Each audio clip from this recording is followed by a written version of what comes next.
guys, it's Christina and Monica. We're back, and today we're going to talk about dreams, and specifically how to help your kids process through their dreams in the night.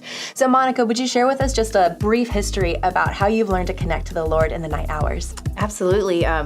It was quite the experience to realize that God was speaking to me in dreams to begin with. And so that journey in itself was just so beautiful, remarkable. And as I continued to explore it more, I started to realize as I began to ask questions, especially within my family, that we're all dreamers. Oh my gosh. You know, and really we're all dreamers. Like the Lord speaks to all of us in dreams. And specifically, I noticed that that was like his heart connection, his language to us was in the night hours. And so as I began to talk to like grandma and mom and I started to realize, oh my goodness, like the potential that it has, the impact that it has on my family, you know, and on my kids and my grandchildren and all the way down the line. I thought, oh gosh, you know, God, how do I steward this really well and really make this part of our family dynamic and in the way that we speak to each other and we process things with the Lord. And so that's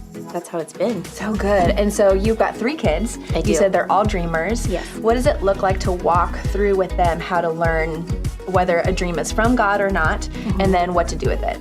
That's a good question. First, I would even say taking it back to talking about our dreams. Yeah. Really, you know, oh, what did you guys dream about last night? Once that conversation starts to open, then it becomes very normal. Right. You know, because there will always be that time that allows for those dreams that are a little bit more intense. Those dreams that come that are like nightmares and that will wake us up in the middle of the night. So once we kind of start to normalize that, make it part of like our family language, then I felt more empowered to be able to say, okay, let's look at this. And I think the biggest thing, and you know, we always learn it by our own experiences, right? Absolutely. And the biggest thing that I felt that the Lord was talking to me about in dreams was my identity, the way that He sees me. And so, of course, it would be the way He sees our kids, the way He sees all of us. Yeah. With the youngest one, for example, she had a dream where she was in a lion sanctuary. She absolutely loves animals. And she was in this lion sanctuary by herself, walking around and able to pet the animals. There was one that maybe even started to like make this guttural sound that maybe might have been just a little bit of a warning thing. And she tamed the animal just by touching it. And it was such a beautiful dream to be able to unpack with her. Wow. To say, let's take a look at this. Who were you in the dream? Right. You were the tamer. You were the one that was in charge. Gosh, look at God looking at you with such leadership. He's showing you that you have authority. And just really starting to put that into her. You know what I mean? Good. Just for her to identify herself, that these dreams that she has, yes, they're connected to what she loves. Of course, God would do that. Absolutely. Right? Show us use what we love and the way that that we listen to really communicate that. And so consequently, a few nights later, she had another dream, and that one was actually a nightmare. And within that nightmare, as soon as she woke up, she was upset. And so we're talking and really just like hugging and loving on her, you know, comforting her first, and allowing her to process, right? Okay, sure, what was it about? And of course, there's going to be some tears, maybe a little bit of fear, but I totally believe in let's talk it out. Yeah. You know, let's let it out. We're not going to hold it in whatsoever and allow fear to do that, right? To paralyze us in that. And so as she began to speak on it, it was so good to be able to say, okay, let's look at the last dream where we know God that was totally talking to you. We know that what exactly He was saying about you. And as a matter of fact, once we started to identify that God had put her in a place of authority, that she has power to look back at the dream that the enemy may have been just trying to, you know, distort some things for her and say, look, that wasn't the truth at all. And as a matter of fact, he didn't even have power in that dream. Come on. You know, and to be able to point out the hope inside of it. So we have the dreaming in the night hours.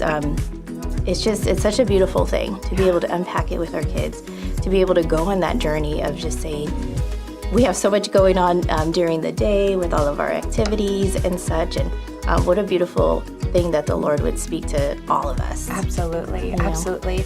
I remember as I was really starting to get into dream work, and you've been instrumental in helping me understand, how to connect to the Lord in the night. Two things that became really important for me in the process was to identify the action in the dream and the emotion that you felt in the dream. And so I started, after I learned it, to implement that with the kids too. So they would wake up and be like, okay, well, what was the main action, and how did you feel? What was the feeling or the emotion in the dream? Oh, I felt alive, I felt scared, I felt nervous. Yes. That's so good, just to help them put, language to their emotions, but then also to identify what the actual meaning of the dream is. And so that's just a simple thing that I've started doing as well. And I think another thing that's really big too is helping our kids understand that when God's speaking to us, it's important for us to write it down.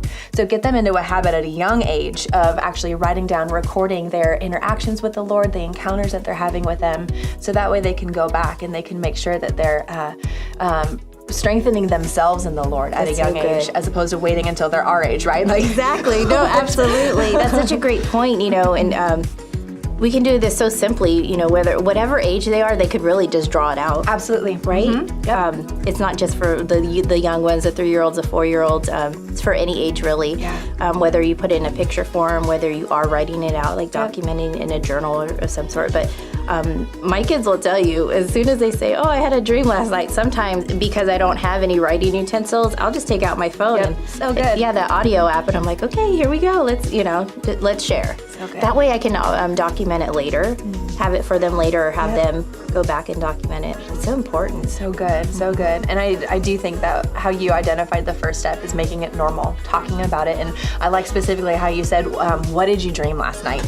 Not did you dream? Yeah. Because you're already setting in them the expectation that God's going to encounter us at nighttime. Yeah. And that's so good. That is good. Good. Well, we'll open this up a little bit more in the future, but be blessed and let us know what other questions you have about this area of dreaming with God at night and how we can shepherd our kids into experiencing Him in the nighttime.